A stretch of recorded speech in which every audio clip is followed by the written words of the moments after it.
Bon, il a été dévoilé hier, ce logo, sur l'Arc de Triomphe. Bonne idée. Oui. Et alors? Mais Paris n'a pas encore les Jeux Olympiques 2024, mais Paris a déjà son logo, vous l'avez dit. Il a été dévoilé hier sur les Champs-Élysées. Regardez, on l'attendait depuis quelques semaines, le logo officiel de la candidature de Paris pour les Jeux Olympiques d'été 2024. C'est celui-ci. Il a été dévoilé à 20h24. Il a été projeté sur la façade de l'Arc de Triomphe à Paris et aussi sur la mairie de Marseille. Vous le voyez, donc un mélange de Tour Eiffel et du nombre 24. Le comité international olympique choisira la ville hôte de ses futurs JO le 13 septembre 2017.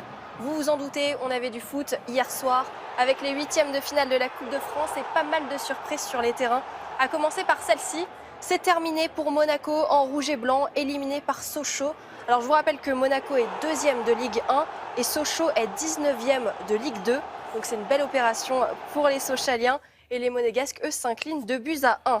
L'autre surprise de la soirée vient de Granville, en Normandie. Cette équipe amateur de CFA2 en blanc s'est qualifiée pour les quarts de finale de la Coupe de France en battant à domicile Bourg-en-Bresse, club de Ligue 2.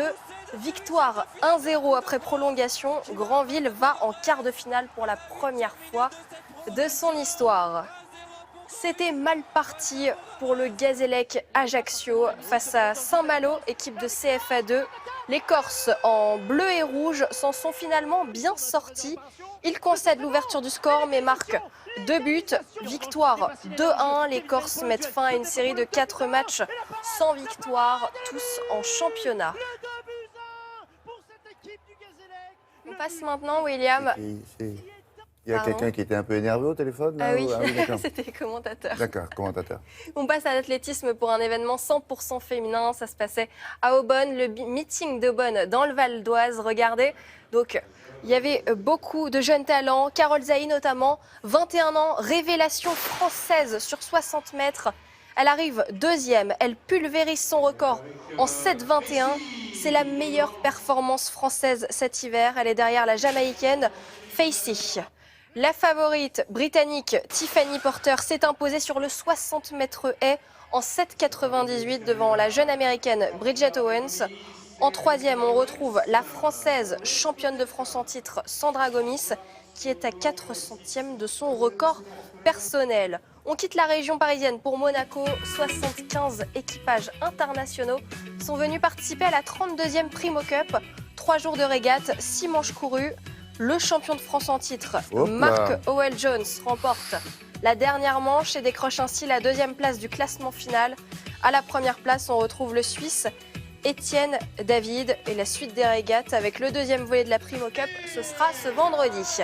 On part dans les Hautes-Alpes à Montgenèvre pour la 5e édition de la Snow Race. 323 courageux ont pris le départ sous la neige à 8h55 du matin. Les conditions n'ont pas découragé les coureurs. Plus de 20 cm de neige, beaucoup de vent, bon pas beaucoup de visibilité. Hein. Ludovic Pommeret. C'est un pari, non, je pense que c'est pour le plaisir, c'est ça. C'est du plaisir. Et c'est Ludovic Pommeret qui a remporté la course. Très bien Ludovic, bravo. Et quoi d'autre? On reste dans les montagnes. Oui. On va finir par du golf, donc pas de la course cette fois. On prend la direction de Megève. Regardez. Une compétition pour donner le coup d'envoi de la saison, c'est la Snow Golf Cup. Et pour inaugurer l'ouverture du golf du Mont d'Arbois en hiver, des vedettes ont participé comme Synapson, duo électro-français. C'est un rendez-vous incontournable de la discipline. Alors, c'est un duo électro-français, Synapson, qui aime beaucoup Télématin. Ah bon? Les greens sont préparés, 9 trous au milieu des pistes. Oui, Synapson. C'est un groupe, des copains à vous? Électro français. Électro. Non, mais ce sont des copains de Nathanaël, de Vincent et Grégoire Tournon qui étaient sur place. Apparemment, ils s'en sont plutôt bien sortis. Hein. Et ça roule sur la neige comme ça? Oui. Vous voyez, la balle, elle est rouge. Oui, j'ai vu, mais il faut qu'elle soit dure. Hein, la neige. Voilà, c'est ça. Et apparemment, les garçons s'en sont plutôt bien sortis, entre 2 raclettes. Merci beaucoup.